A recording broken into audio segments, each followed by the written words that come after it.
नमस्कार मित्रांनो, शेतकऱ्यांच्या आता शेत रस्त्याचा प्रश्न आता निकाली लागणार आहे. या संदर्भात एक महत्त्वाची अपडेट आहे.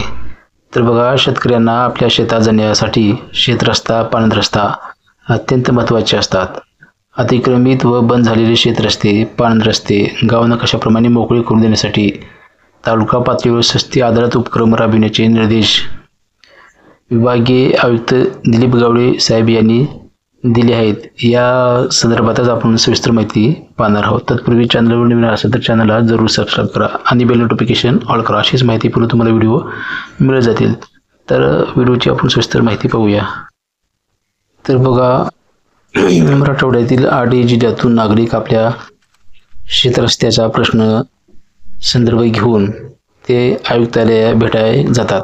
परंतु तिथे अधिकारी किंवा असतात किंवा नसतात ही बाब लक्षात घेता त्यांनी एक मराठवाड्यातील शेतकऱ्यासाठी ऑनलाईन वेबिनारद्वारे थेट संवाद साधून शिवरस्ते, पाणंद रस्ते याबाबतची समस्या जाणून घेतली आहेत. तर बघा, शेतरस्त्यासाठी जाण्यासाठी मोठी वाहने जाण्यासाठी निर्माण झाल्याने अनेक तक्रारी निर्माण होतात. तसेच शिव, पाणंद आणि शेतरस्त्याची हद्द निश्चित करून त्यांची कामे दर्जेदार पूर्ण करावी. शेतरस्ते बंद करणाऱ्यावर महसूल प्रशासनातर्फे योग्य ती कारवाई करावी व शेत वहिवाट रस्त्याची तक्रार सुनावणी तहसीलदार यांच्याकडे होते. या बाबतची प्रलंबित असलेली प्रकरणे 1 महिन्यात निकाली काढण्याचे आदेश महसूल मंत्री चंद्रशेखर बावनकुळे यांनी दिले आहे.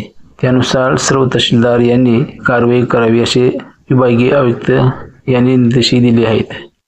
तर मित्रांनो, शेतरस्त्याचे प्रश्न मिटावेत यासाठी सस्ती अदालत मान्य गावडे साहेब विभागीय आयुक्त संभाजीनगर यांच्या प्रेरणेतून आणि संकल्पनेतून सस्ती अदालत या उपक्रमाचे आयोजन करण्यात आले आहे.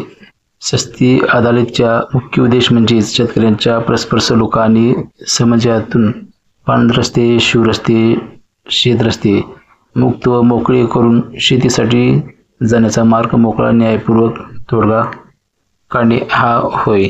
तरी आता यामुळे शेतकऱ्यांना त्यांचा प्रश्न सुटणार आहे.